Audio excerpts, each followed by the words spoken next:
evening. So we are happy today or this evening to start our third episode on the Glaucomatology CME program.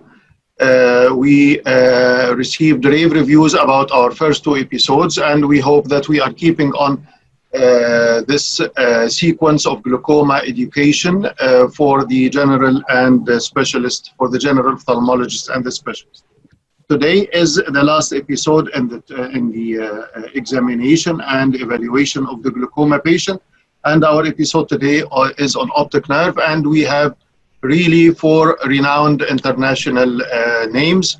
We start with our dear friend Professor Gabor Hollo from Hungary, from Budapest in Hungary, and then we go with Professor Dr. Khalifa with his talk on the clinical evaluation of the optic nerve head, to be followed by Professor Ayman Elshiaty with his talk on the disc damage likelihood scale, which is an interesting perspective into the evaluation of the optic disc.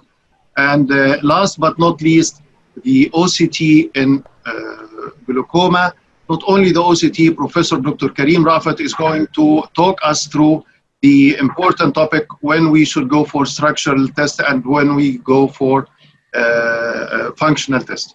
So we are looking, and this is, I know from Professor Karim that this is like a brand new talk he has been working on in the past few weeks. So we are all looking forward to hearing all these talks. Do we have a commercial from Orchidia, or do we proceed with our eminent next speaker? We have a 50-second commercial by now. Hello, doctor. Greetings from Orchidia Pharmaceutical Company. I hope you, your family, and all your beloved ones are safe and in good health.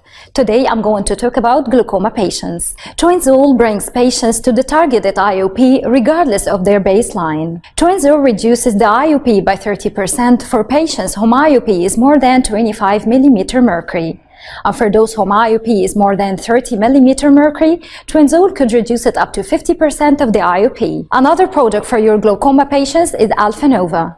Alpha Nova is the perfect add-on therapy with a superior neuroprotective effect, along with less incidence of ocular allergy, as Alpha Nova is preserved with sodium purite. Finally, I would like to remind you with OcuGuard, a tailored formula of vitamins, minerals, and herbs.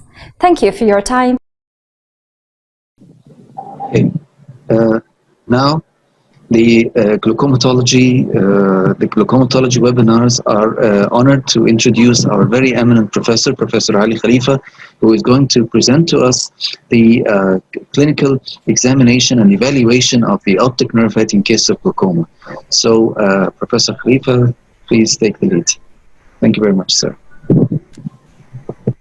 Share the screen.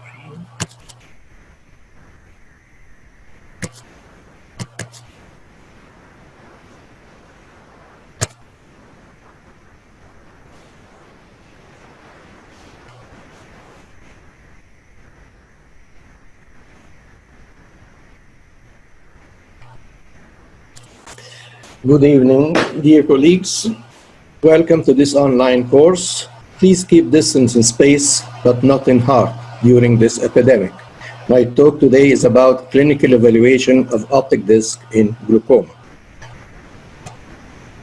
As you all know, glaucoma diagnosis in clinical practice depends on the intraocular pressure, optic nerve head assessment, standard visual fields, retinal nerve fiber layer, and OCT and ganglion cell count. But there are limitations of the intraocular pressure. As we all know, corneal thickness affects accuracy. Thin cornea underestimates intraocular pressure, while thick corneas overestimate intraocular pressure. Also, intraocular pressure fluctuates. Our morning intraocular pressure are higher than the evening intraocular pressures. Also, the intraocular damage threshold varies. As we know, ocular hypertension, we have a high pressure but no field changes, while in normal tension glaucoma, we have low pressure with visual field changes. Therefore, there are limitations of visual fields. They are subjective, they are very highly variable, and they have a poor sensitivity. Visual field abnormality are not replicated 86% of time. First, we have an abnormal field, then the second field followed is normal, then the third field is outside normal limits. And visual fields have a poor sensitivity too.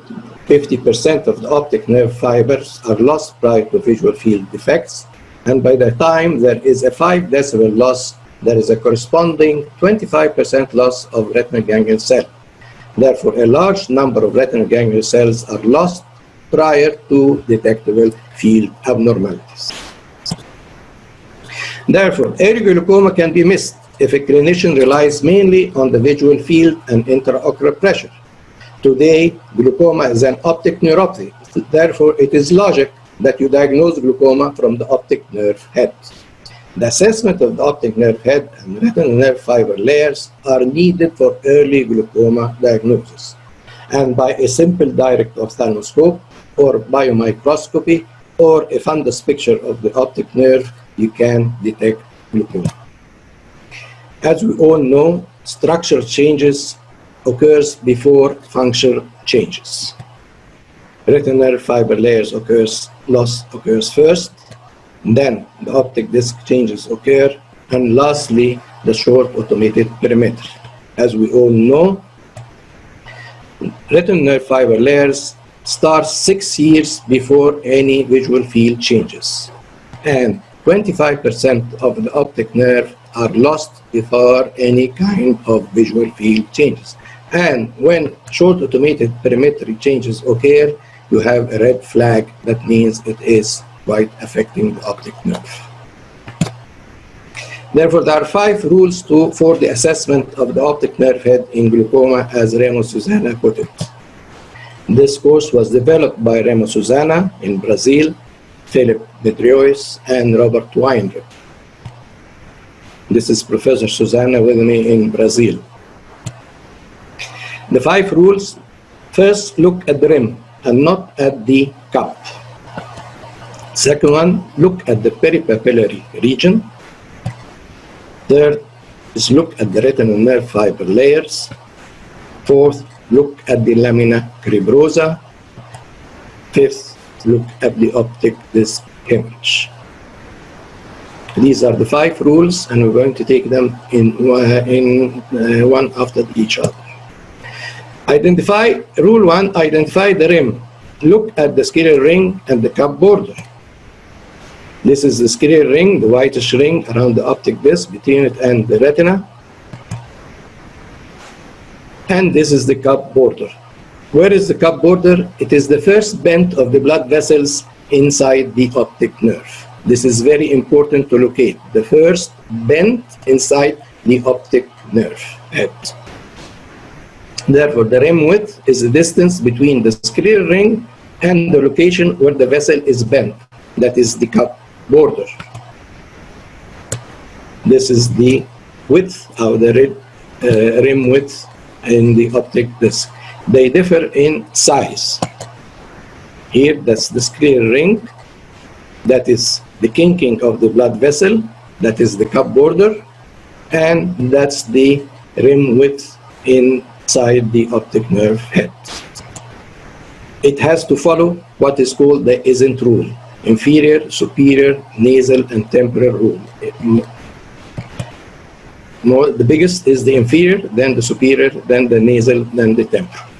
Anything else than that, you should suspect glaucoma. Then comes the color of the rim. If you look at this optic disc, that is the kinking of the blood vessels. That is the cup. And here we find that the cup equals to the inside pallor. And when the cup is equal to the pallor, that is a normal disc.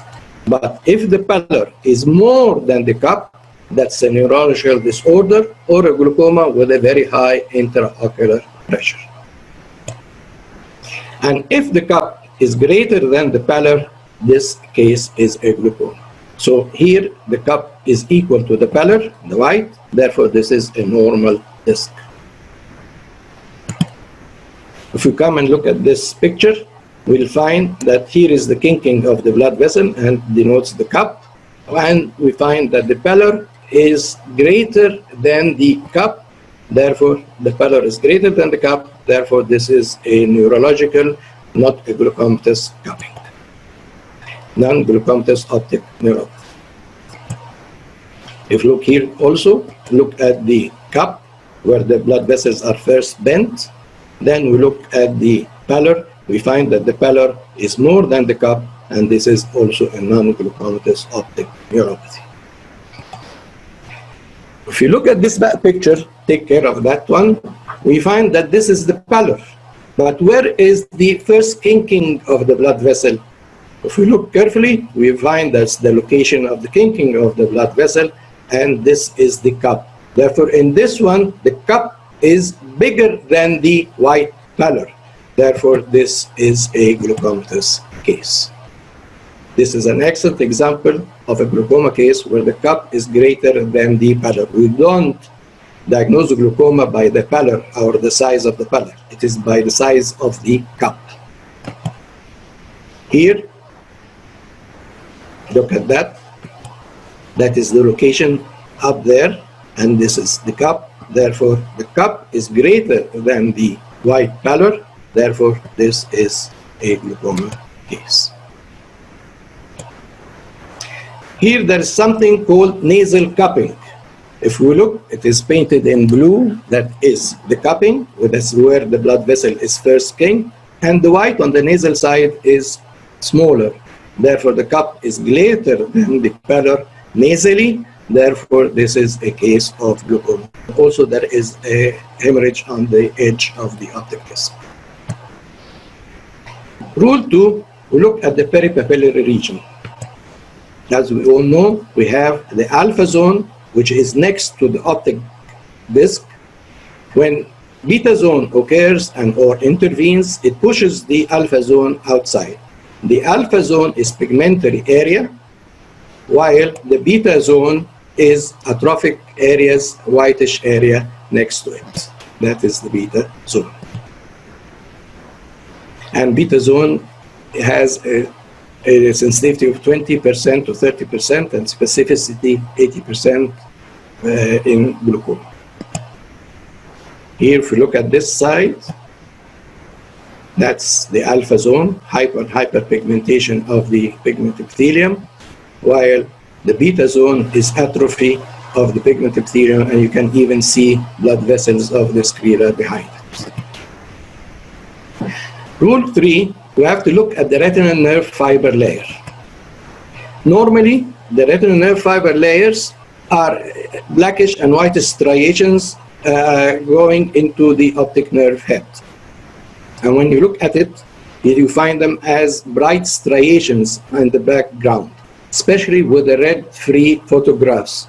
With the red-free, or the slit lamp, with the red-free, you look at it, you find them as bright striations. That is normal. Here, when you lose the nerve fiber layer, you find a black striations like the arrows here showing. Here's the black striations, and on the right side also the black striation, sector shape, while the white area is normal. This is schematic drawing. First, there are slit-like loss of retinal nerve fiber. Then they start enlarging until they become totally loss of nerve fiber layer. Here we have a localized retinal nerve fiber loss, and it's called Hoyt who first described it. And with this loss of nerve fiber layers, you usually see a notch corresponding to it. And this is very diagnostic of glaucoma. And of course, as we all said before, better seen with a red-free light. Here there's also localized retinal nerve fiber loss, wedge-shaped dark area between the two black arrows is seen, and this is indicative of glaucoma also. Here there is also a wedge-shaped black area indicative of glaucoma and loss of nerve fiber layer. Here we have to carefully look at this picture. If you carefully look, you might see slit-like losses of retinal nerve fiber layers in the upper temporal area. These are loss of retinal nerve fiber layer, and you may lose or you don't see them if you are taking a quick look. These bright striations show normal nerve fiber layers on the left, and when you lose these bright striations, the blood vessels become more prominent and more visible. On the left side, we have a normal retinal nerve fiber layer, while on the right side, we have diffuse retinal nerve fiber layer loss. Rule 4 is we look at the lamina cribrosa.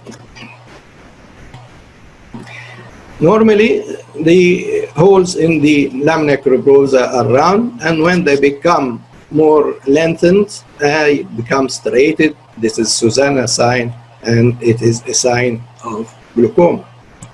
Also, if we look and we find an acquired optic pit, which is called radius sign, is also a highly significant sign of glaucoma. Remember that a normal large disc has a large cup. This is we have a large cup here. This is a large disc and a large cup, but this is normal because it is the cup equals to the pallor. And also isn't rule is opaque. The inferior is the biggest, then the superior, then nasal, then the temporal. Be cautious with myopic discs, because in myopic disc we have the atrophy around it. It is very difficult to diagnose the cupping and the edge of the disc, but here this is the scleral ring. If we carefully look at the optic disc itself, where is the first bending of the blood vessel? Here is the first bending of the blood vessels, and this shows that we have a very thin rim. And taban, it is very diagnostic of glaucoma in case of high myopia and atrophic peripapillary area. Rule 5 is we look for the optic disc hemorrhage. These optic disc hemorrhages are flame-shaped. They normally disappear after 2 to 6 months, and they are indicative of glaucoma progression. You have to look carefully because you may not see them and you may recognize them as a blood vessel. So you have to have a good look at them, either by a picture or if you're looking through a slit lamp, you have to carefully look out for them. Here also, see they look as if it is a blood vessel. On the right, the minute hemorrhages on the blood vessels on the disc. Here also, that's another picture of different types of hemorrhages along the blood vessel. These are the 5 rules of how to diagnose glaucoma from the optic disc. And thank you for your attention.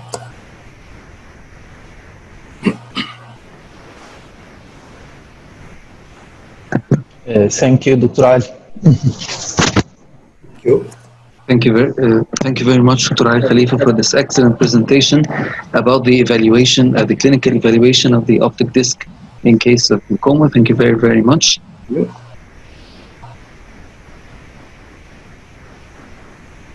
And I would like to highlight to our audience the points that Professor Khalifa highlighted, which are the take care of the pallor, take care of the judgment of the optic cup. It's the kinking of the blood vessels, as Professor Khalifa mentioned, rather than the pallor. This is a very common mistake. We just highlight this. Please, for all our attendees, take care of that. Carrying on with this excellent presentation about the clinical examination of the optic nerve, we would like to invite our next eminent speaker, Professor Ayman Elshiaty, to talk to us about the issue of the disc damage likelihood scale, which is a very sensitive issue in the examination of glaucoma as well. So, Professor Ayman Elshiaty, please take the lead.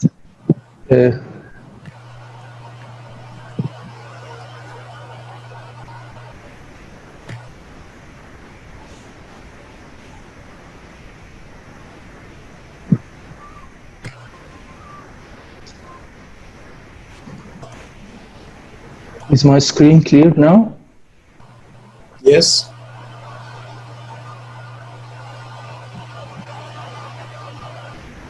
Okay, so my talk is a continuation of what Dr. Ali has begun.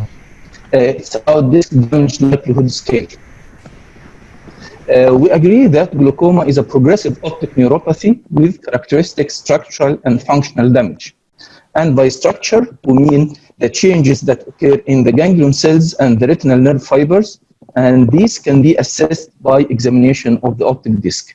And by functional, this can be assessed by visual field testing. And we have long been depending on the cup-disc ratio for assessment of the optic disc, as Dr. Ali has just mentioned. That's we compare between the diameter of the cup to the whole diameter of the disc. And sometimes we refer to the vertical cup-disc ratio as a more precise measure of the cup-disc ratio. However, look at these three discs with three different cup-disc ratios. Maybe the first one may be 0.7, and the second one may be 0.5, and the third one may be 0.3.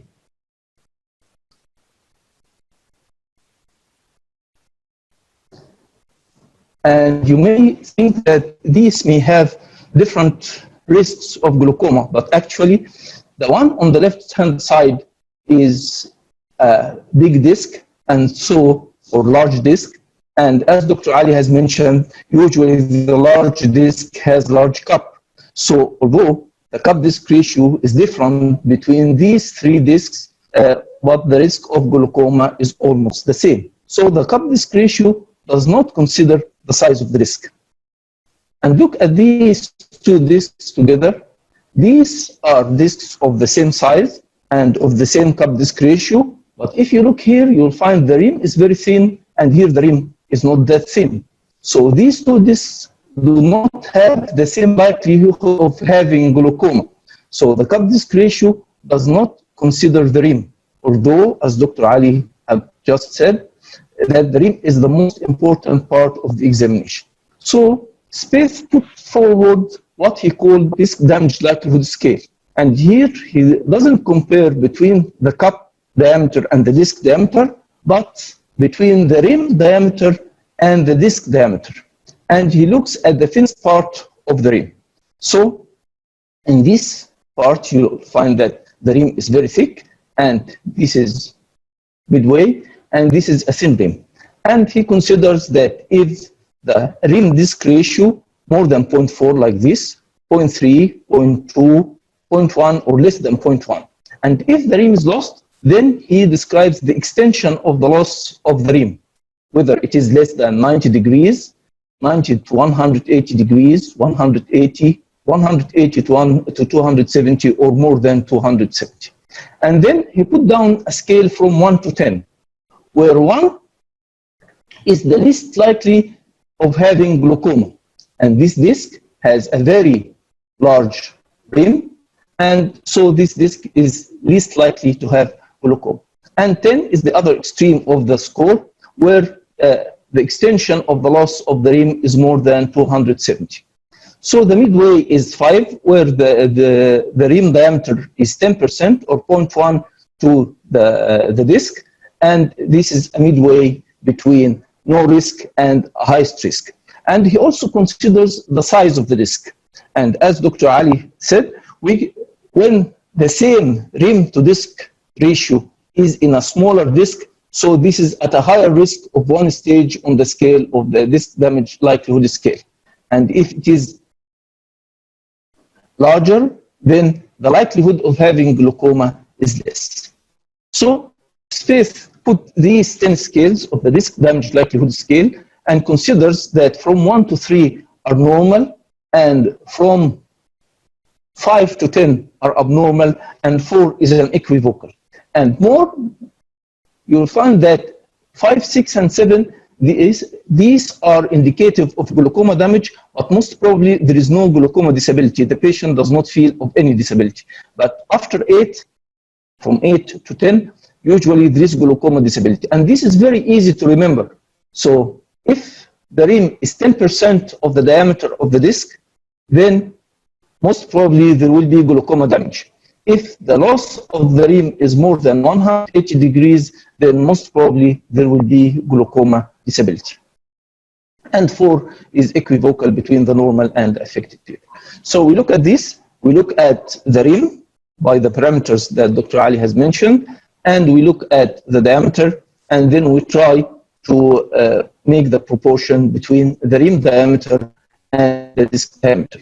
So we look at the rim, and then the cup, as Dr. Ali said, and then this is 0.4. So this is disc damage likelihood scale 1, and this is the circumference of the disc, the circumference of the cup, and this is the thinnest part of the rim. It's 0.3 to 0.4 of that of the disc. So this is a disc damage likelihood scale 2, and this is on the temporal side. We can also locate where is the thinnest part of the rim.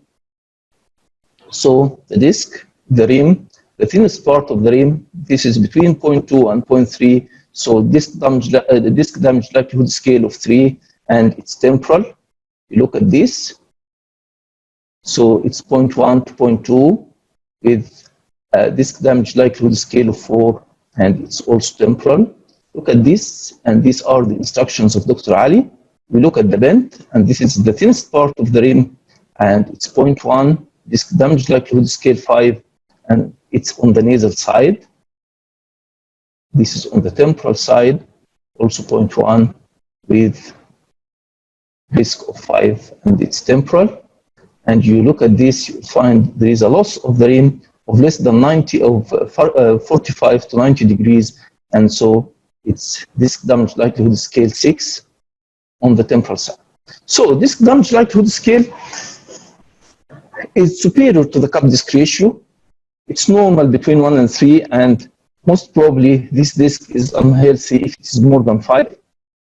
And when it is correlated with the visual field, it shows significant correlation with all global and sectoral visual field indexes, as you can see. And comparing it with the cup disc ratio and the OCT, you'll find that it had the best predictive power.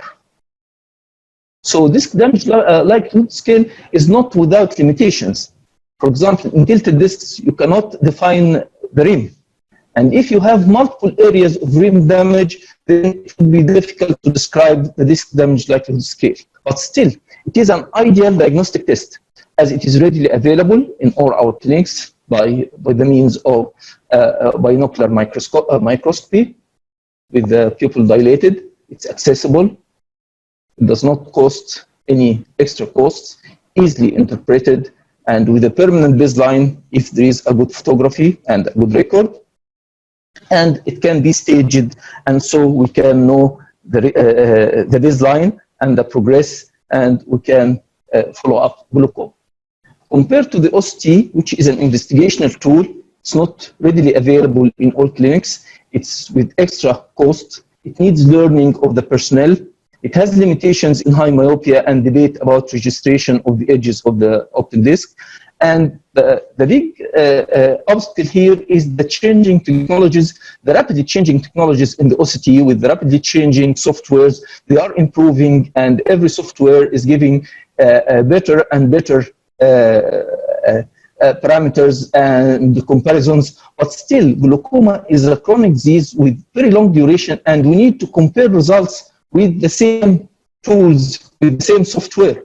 And this is still not available in the OCT. So the take-home message is that disc damage likelihood scale is a helpful, communicable tool to determine the risk, severity, and progression of glaucoma. Clinical assessment and photography of the optic discs are still cornerstones in the management of glaucoma.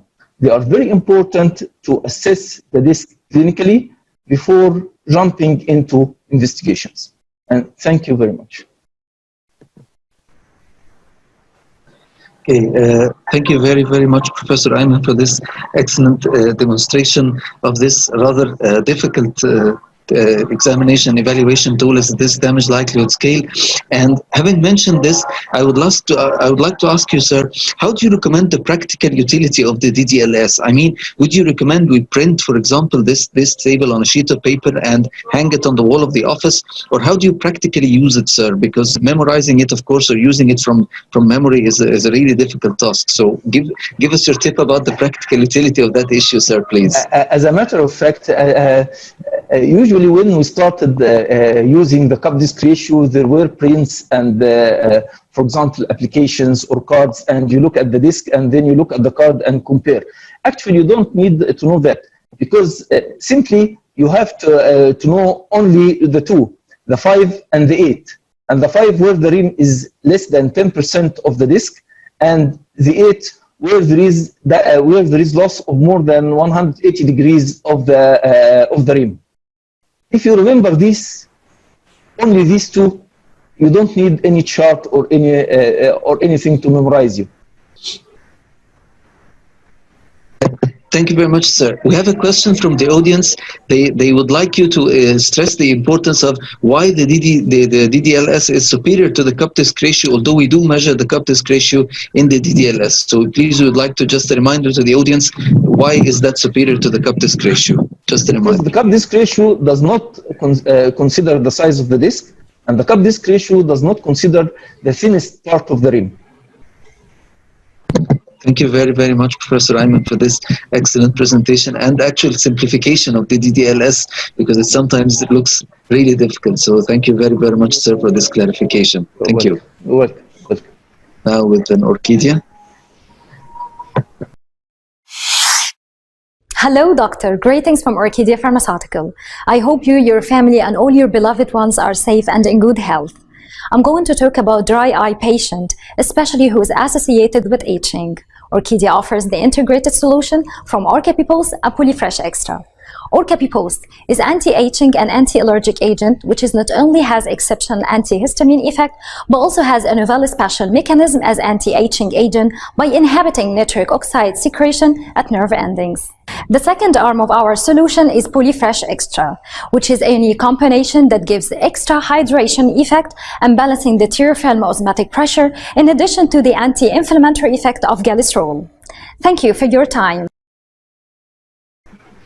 Okay, now we would like now to conclude our webinar tonight with the, let's say, the dessert of our webinar tonight with our dearest eminent Professor Karim Raafat, which will talk to us about the OCT in glaucoma, structure versus function, which is a really sensitive issue and important, having discussed OCT separately and optic nerve head examination separately. Let's check and see if there is a real link and the structure-function relationship with our dearest professor, our eminent Professor Karim Raafat. Please, sir, take the lead. Thank you very much. Good evening, everybody, and thank you for having you with us. My presentation today about the structure versus function in glaucoma. Actually, this has a long time debate, and now we will try to see that this debate does not need to be.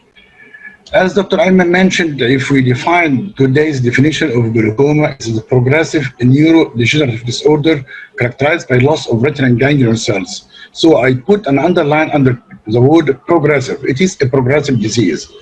So if we define it, it is a chronic progressive optic neuropathy with corresponding loss of visual function. So being progressive, we have to get an early diagnosis and prompt treatment and close monitoring of the case. So actually, before passing into the technologies and the diagnostics and the machines we have, it is an office-based disease diagnosis, depending on the history, the systemic workup, intraocular pressure, gonioscopy, central corneal thickness, and optic needs. All these parameters should be done first in an office-based clinics. Then comes the investigative tool, and as Dr. Ayman mentioned, it has both the structure. We have the optic nerve head examination, as beautifully illustrated by Dr. Khalifa and Dr. Ayman, and then comes all the technologies from the Heidelberg OCT to the confocal scanning laser ophthalmoscope to the scanning laser polarimetry, and recently, as we mentioned, the OCT angiography. And then comes a functional component. The functional component, the standard automated perimetry, meaning white on white, or the frequency doubling technology, or the short-wave lens automated perimetry, the blue on yellow automated perimetry. But always remember that 1/3 the cases of glaucoma has no intraocular pressure rise, and about 35% are underdiagnosed, and the evidence-based medicine tells us that these patients have an eye examination in the last year, so things can be missed in these events. So for early diagnosis, we have two questions actually. First, the early diagnosis, how to detect the changes that occur first, either functional or structural measures for early diagnosis. And then, in diagnosed cases, how to monitor these cases, both functional or structural measures. So in this talk, I will try to solve these two questions and see which one to use first, functional or structural, or actually both. The first part of the question is the early glaucoma diagnosis. How can we diagnose glaucoma early, very early? We depend on two parameters, either the presence of structural and or the functional changes, or detection of progression in either structural or functional measures. And still IOP is still there, but not as a definition part. It is a risk factor for this diagnosis, early diagnosis. But also, besides this early diagnosis, we have to avoid the overdiagnosis. Sometimes the suspicious mind gives us an overdiagnosis. And I quoted this from George Space in his textbook. The decision to initiate an anti-glaucoma therapy is a very serious one that have far-reaching consequences. Of course, we know that it has side effects, significant costs, and altering the quality of life. So we don't have to be biased either overdiagnosis or underdiagnosis. And always remember, in spite of all these technologies we have, the OCT, the OCT angiography, the very, very sophisticated technologies, it is our duties as physicians to diagnose and manage our patients. These technologies and these machines and these data can only confirm or rule out the diagnosis, and always it's diagnosis our patient condition. It is our duty. These machines can alter only the probability. So, how early can diagnose glaucoma? If we look at the optic disc appearance and visual field effects, both are very useful, but let us look at it very cautiously. For the visual field, as we heard, it is subjective and depends on the patient cooperation, and it has some learning curve. For the optic disc, as we see, it needs very meticulous examination and needs skill and experience for this interpretation. Also, the variable appearance, as we heard, of the normal optic disc, actually this word normal optic disc is sometimes an elusive term. And the change of cup, as we heard, also represents a loss of thousands of axons. If we look at all these discs, these are variable appearance, but all sometimes considered normal, depending on the disc border, sometimes not very well defined, the disc size and the peripapillary atrophy, as we heard. So this is very important, as Dr. Ali mentioned, but it needs a lot of experience and skills.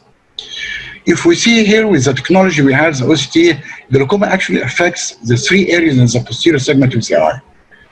The optic nerve head with the coupling and the data all collected about the rim area and rim volume, the peripapillary nerve fiber layers, and the macular ganglion cell complex. If we take this one by one, the peripapillary nerve fiber layers is done by doing a circle scan of fixed diameter, and let me emphasize, it's a fixed diameter, 3.4 millimeter in all the machines. It's very well centered on the optic nerve, around the optic nerve head, and then this circle is spread into a line, and the machine identifies logarithmically the beginning and the end of the nerve fiber layer, and identifies this with these two red lines. And what's in between these two red lines is measured and expressed in different ways, either in numbers or in what we call the T-SNIT curve. T-SNIT stands for temporal, superior, nasal, inferior, and coming back to the temporal. And we always see this bi-hump configuration because the superior and the inferior poles have the thickest gathering of the nerve fiber layers, so causing this bi-hump configuration. The patient's scores are put in this dark black line, and then compared to the normative database is stored in the machine computer. For the green area within the acceptable range, yellow is borderline, and red is not acceptable or below the acceptable range. The whole picture here is give us the clue, OD and OS comparison. to facilitate things, they put it either in the clock hours, and each clock hour giving a score, and compared to the normative database, given the color codes, red or yellow or green, and then we put it in a table comparing the different numbers of superior and inferior maximum, and very importantly is the asymmetry, how to compare OD-OS ratio and give us this comparison, and put it in a graph, the OD with a straight line and the OS with a dashed line. And we see here very obviously that the superior and inferior poles of the left eye are markedly reduced, giving these red marks here in the vertical meridian. But as with the OCT angiography, there are many contaminating factors and many precautions before taking this number into considerations. First of all, is a proper fixation is very important. Even sometimes the involuntary saccadic movements replaces this supposedly square circuit, continuous circuit, into variable dots of different dimensions and different sizes. Also, the proper centration is very important, because as decentration of this circuit getting close to the disc, it gets closer to the thicker part of the nerve fiber layers and give alteration on the nerve fiber layer numbers. And most importantly is the segmentation. This is an ideal showing the nerve fiber layer beginning and end very well identified. But this is not always the case. Sometimes we find this poor segmentation due to either media opacity, myopia, or sometimes vitreous floaters, as we will see, causing this poor segmentation. And the machine gives us number. If we compare this read as an abnormal, it's not, because this is poor segmentation. And here also, the poor quality of the image, either due to media opacity or some vitreous haze, produces no proper identification of nerve fiber layers. And here we find the patient's line is flying on the floor and giving all red. Actually, this is very poor segmentation, not a true values. Again, here is a machine actually here is measuring the sclera. He missed all the retinal and nerve fiber layers and measuring the beginning and the end of the sclera and give us very fallacious numbers.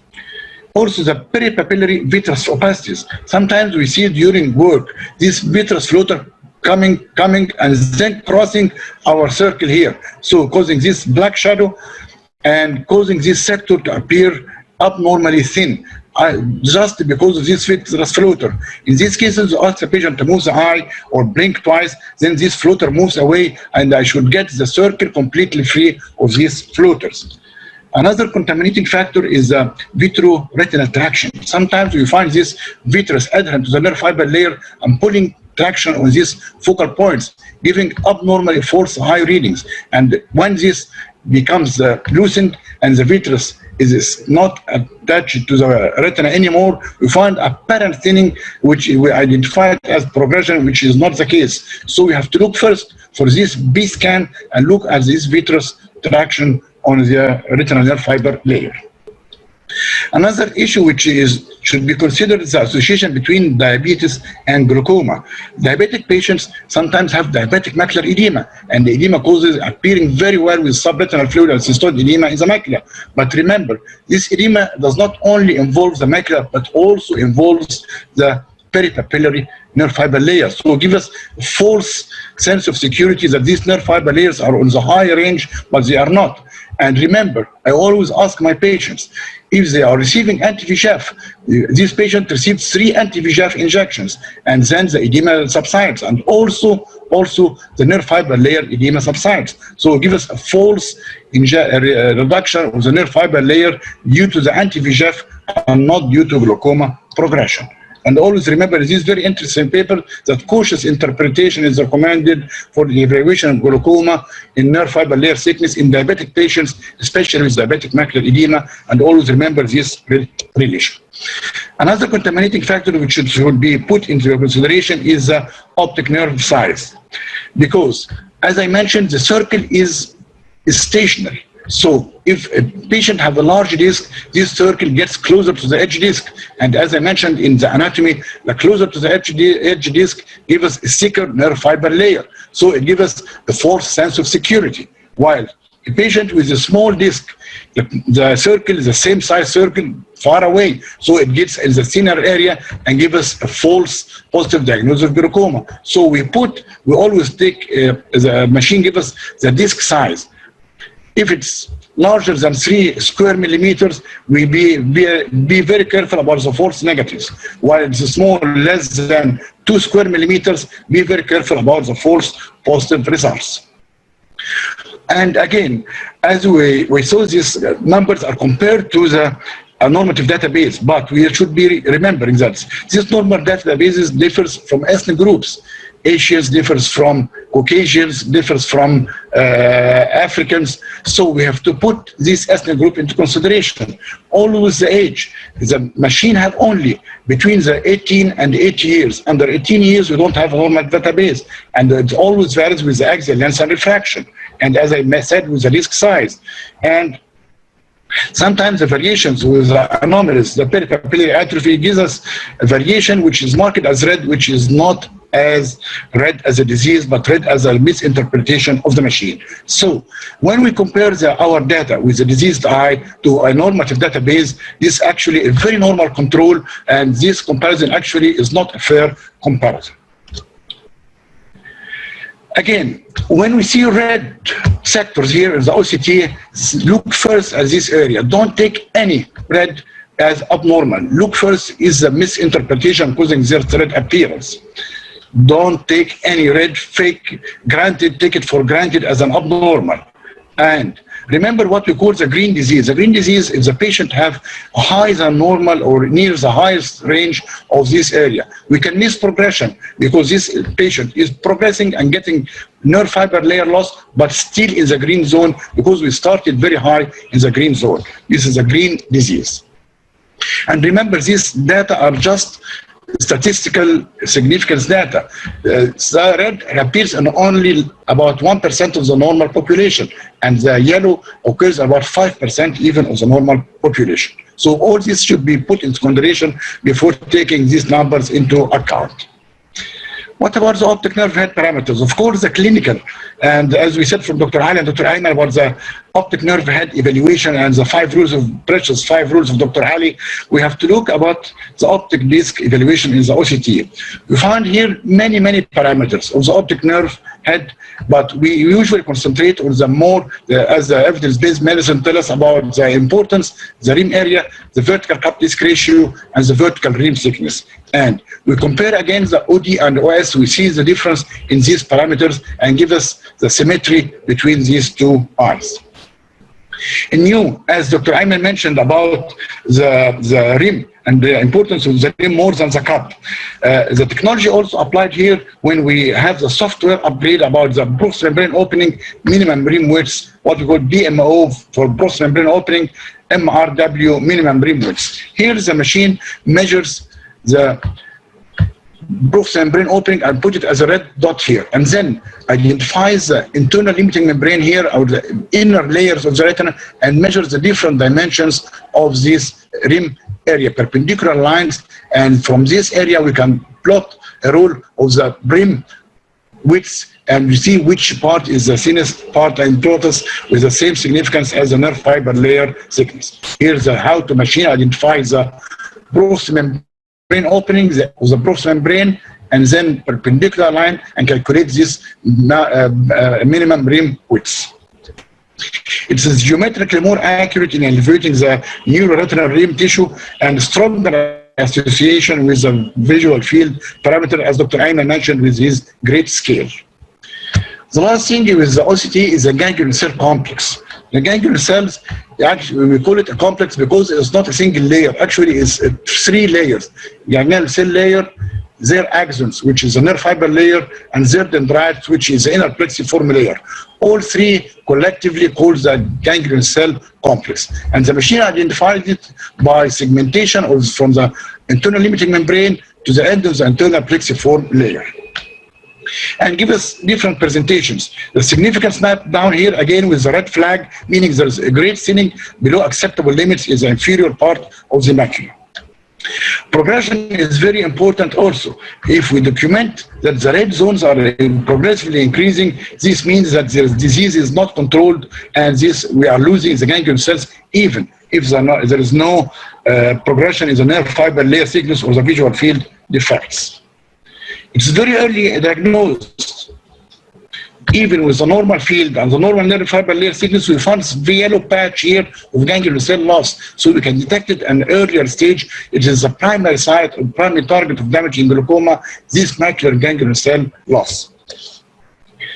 So we have many technologies, both structural and functional, how to correlate and how to properly use both together.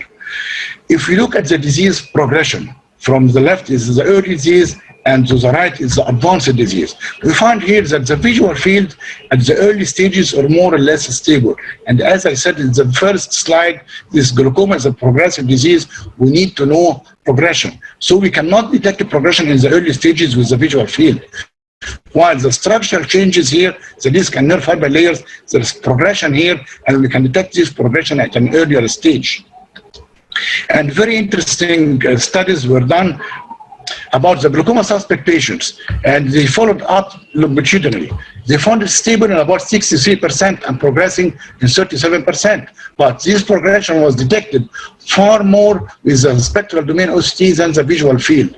And for the glaucoma already diagnosed cases, they were followed stable and controlled with 67%, while progressing is 33%. And again, this progression was detected far more in the spectral domain OCT with the structural mean more than the functional with the visual field parameters.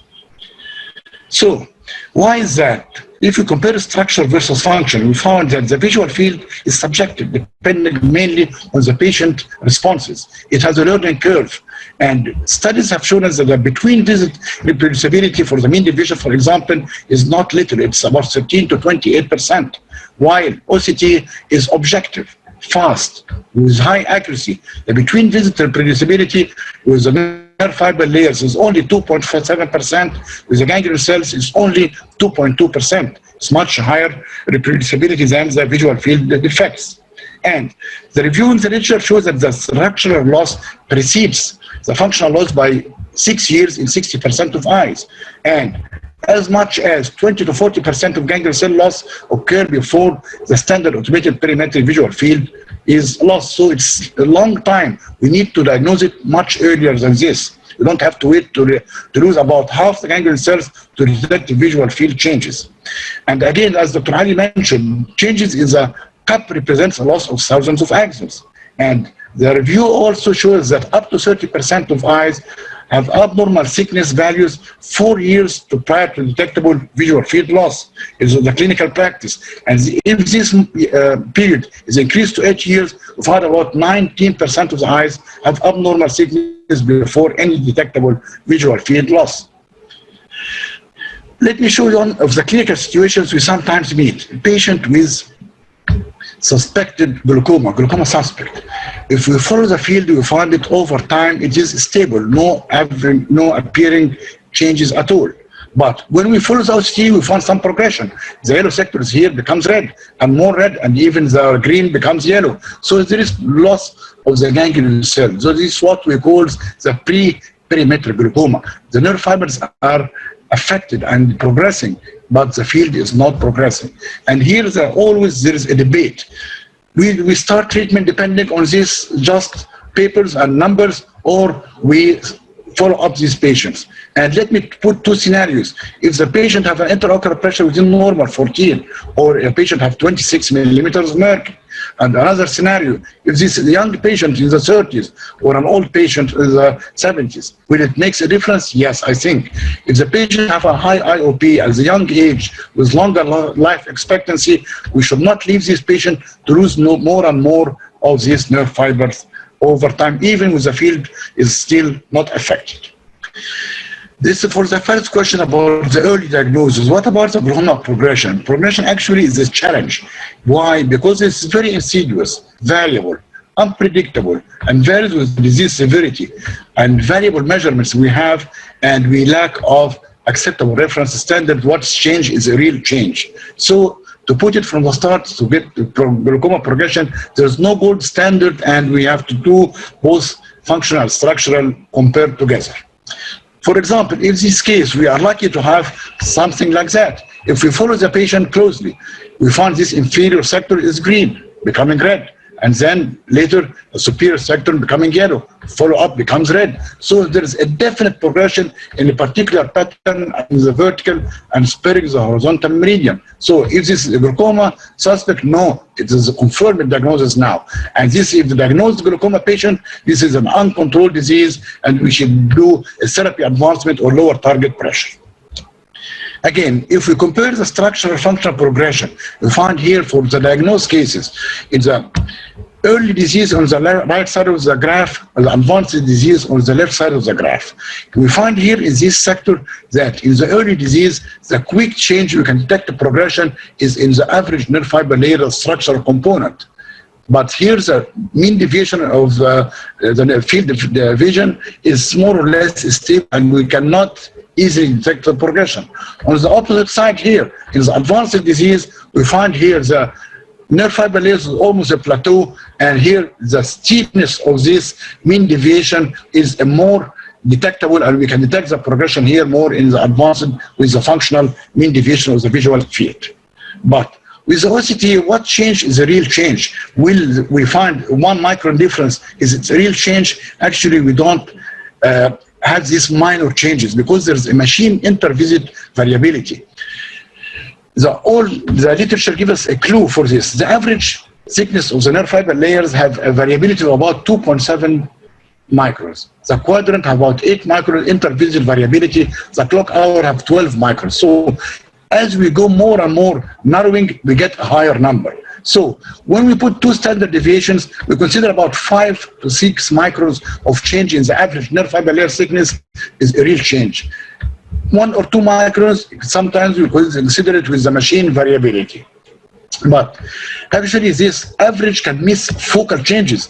If a 1 clock hour is affected, it can be diluted with the all fixed numbers or even some higher numbers in other clock hours. So sometimes we look what we call the event-based analysis. We look 1 clock hour by 1 clock hour, but here we wait for a larger number of changes to occur in these clock hours. What about the progression of the visual field? Again, there is some what we call margin of enter-test to retest variability.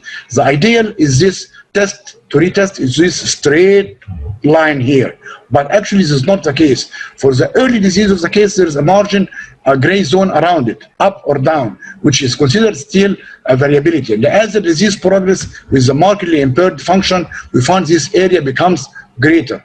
And for the machines, we put the glaucoma progression analysis, consider what's within this gray zone, the narrow zone in the early disease, and the broad zone in the advanced disease are not progressing. But if it's outside this border zone, this gray zone, it's a progressing disease. And we compare 3 visual fields and give us a clue which points are progressing, which points are moderately, and which points are stationary. This is a glaucoma progression analysis. What about the macula?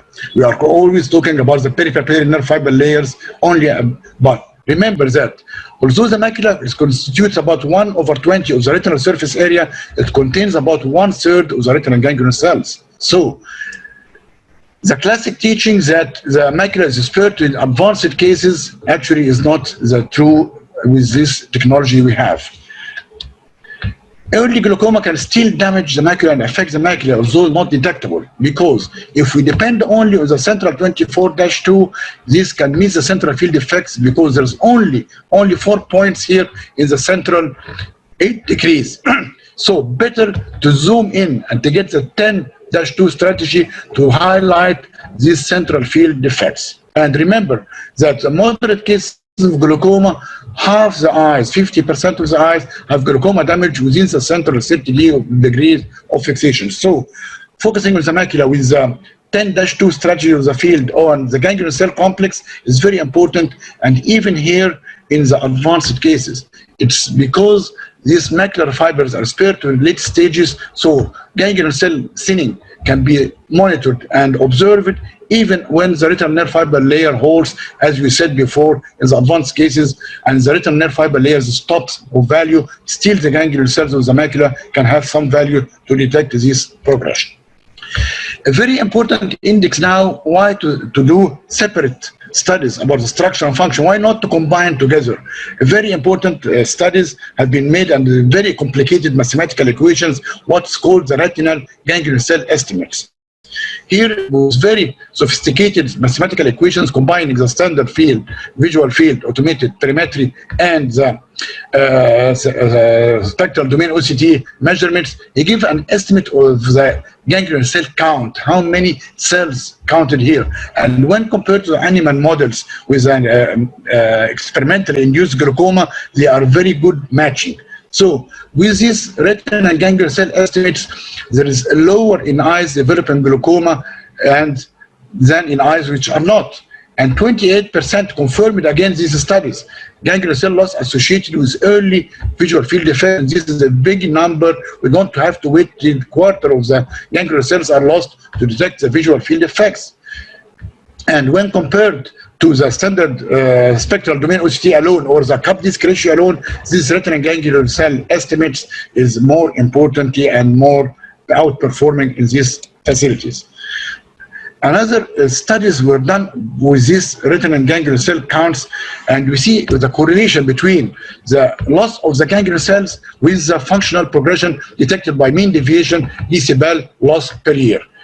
At the early, with the right side of the graph, there is early loss from 140 times 10,000 cells, losing ganglion cells, and the field still not changing. And here with the moderate loss, the field starts to rise again, and we are losing here decibels in the mean deviation. So we can miss this loss of the ganglion cells if we follow only with the visual field. And again, it discloses another thing. Loss of the ganglion cell estimates is not always associated with thinning.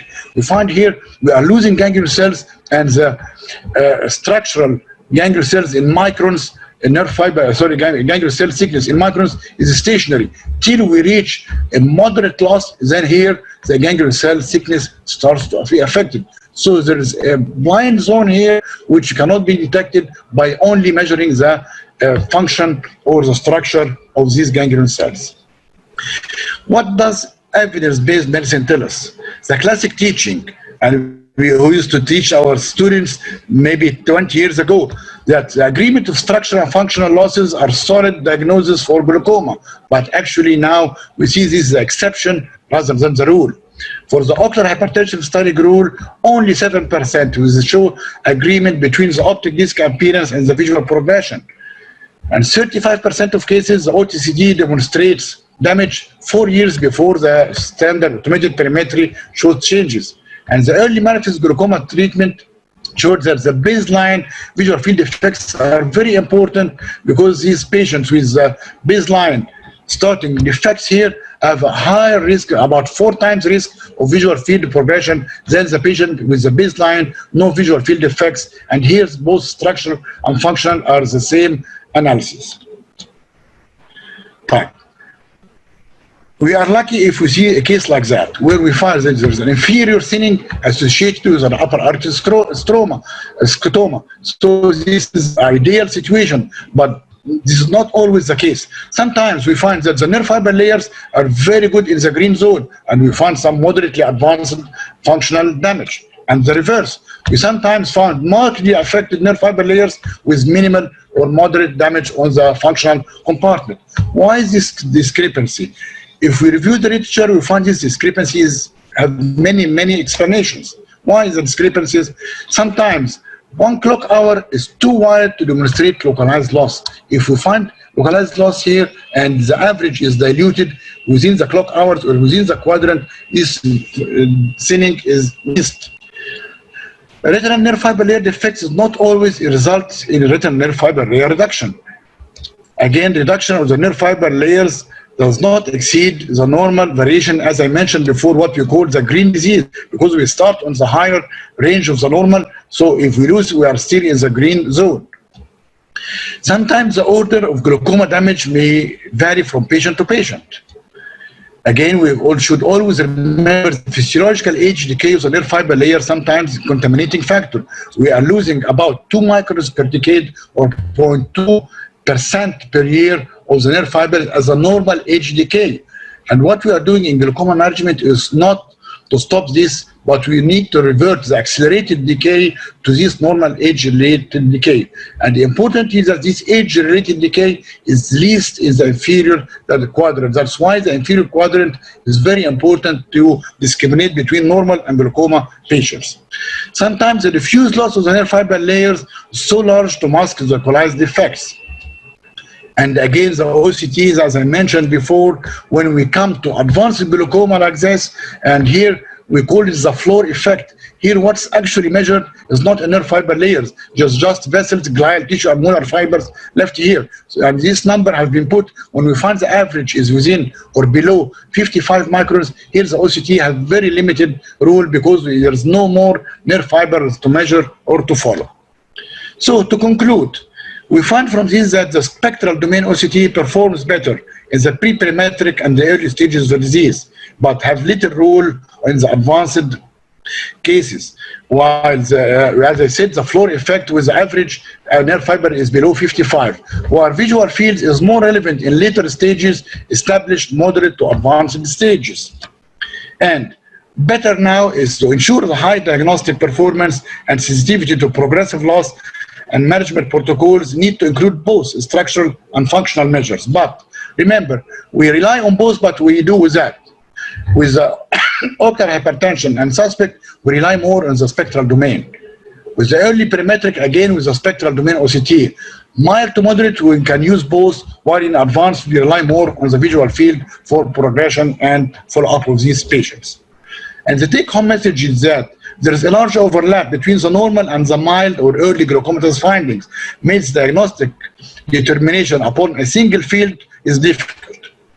And again, detection of change over time may be the only reliable means to confirm the presence of the pre-perimetric glaucoma. And combination of data now with the software of the machine put both the field functional and the OCT, the structural component together, and this add more to our diagnostic capabilities. And if you look at this wise man for saying the proper glaucoma diagnosis, we should follow these rules. Use all the available data. Know what we are looking for. Take into account the quality of the data before taking into consideration. In case of change or any new abnormality, always repeat the test to confirm its reliability. And always consider other risk factors like the family history, central corneal thickness, optic nerve hemorrhage, and the appearance of the disc or rim areas, as Dr. Ali mentioned. All this put together, and always for the OCT, remember that OCT is a powerful tool, but it is up to the clinician to use it correctly. So we don't be misled by false numbers or false segmentation, give us a false clue. And thank you very much for your kind attention, and I hope this adds to you about the diagnosis and follow-up of glaucoma. Thank you. Okay. Thank you very much, Karim, Raafat, for this excellent presentation about a debate that should not be there, as you mentioned, sir. There's a question from the floor, sir, which asks about the green, about the normal in the green. If the technique curve is all in the green, but the isn't rule is not respected, let's assume you have a case in which the isn't rule is not respected, yet all of the curve is in the green. Would this be okay, or would this arouse suspicion of glaucoma? Alone, yes, suspicion only, but not confirming diagnosis, just not following the isn't rule of glaucoma is not enough to confirm this area. We have to collect all the data, the pressure, the diurnal variations, the central corneal thickness, all together, and collect this and put suspicious, as I said, all these technologies just raise or lower the suspicion, but not confirming or denying the diagnosis. So, I mean, the presence in the green zone alone in itself does not say anything. It has to be combined with the clinical findings and things like that. Exactly. Sometimes find glaucoma patients with the green, all green. Okay. Do you have any clues, sir, about the OCT in glaucomatous myopic patients, sir, or it's again the same debate and difficult to answer? With a very high myopia, say minus 18 or 20, here many factors make the segmentation and the tilted disc, the peripapillary atrophy, all these combined together to make the OCT very misleading, actually, because the segmentation of the machine and the low grade of the quality of the image makes the identification of nerve fiber layers is very low, and sometimes we find nerve fiber layer loss, but this is from myopia or from glaucoma is sometimes difficult to diagnose. depending on the OCT alone. Thank you. There's another question. Is there any, are there any specific findings in the en-face OCT or the cross-sectional OCT to suspect glaucomatous changes? I mean, from the image of the OCT rather than the SNEET? Yes. Yes, for the time's sake, I didn't mention this en-face. En-face OCT is very useful in diagnosis many macular and optic nerve diseases, including glaucoma. With en-face, as we saw before, with a green filter or the slit lamp, you can see the striations on nerve fiber layers. This is very, very obviously with en-face OCT. We can detect loss of sectors or even lines of the nerve fiber layers with this en-face OCT. Yes. Okay, now we have, let's say we'll conclude with this question from the audience because we're running rather late. What are the cutoff values for the normal peripapillary RNFL thickness regardless of the color, or do you rely on the color? I mean, the color is related to the database of the machine and this is ethnically derived. So are there any clues for the absolute numbers to rely upon? Yes, there is some with time and with experience. We put some average number for our community here, the Egyptian population. And we have made a study first back in the 90s. We made a study about this normative database in the Egyptian population. We find for the average nerve fiber layers from 110 to 120 is acceptable as a high range. And the lowest range we find about 90 to 100 is the lowest range for this normal average in our Egyptian population. So thank you very, very much, Professor Karim Raafat, for this excellent presentation and for having the time and nerves to answer our attendees' questions. We would like to remind all our attendees of our upcoming annual Congress. It will be the 20th Annual Congress of the Egyptian Society for the Glaucomas. Please mark your calendars on October 29 and 30, and please note that the submission and registration, abstract submission is now open, has been extended to the 25th of September. Please submit your abstracts, please mark your calendar, and your valued attendance is always valued and welcomed. And having said so, I would most honorably like to conclude our webinar and to thank our honorable guest speakers, Dr. Gabor Hollo, our very eminent professors, speakers from Egypt, Professor Ali Khalifa, Professor Ayman Elshiaty, and Professor Karim Raafat. Thank you very much for all our attendees for staying. Thank you, Nader, for moderating this session. Thank you very much. Thank you very much, sir. It was a real honor, and we would hope to see you soon in the near future. Thank you very much, and good night.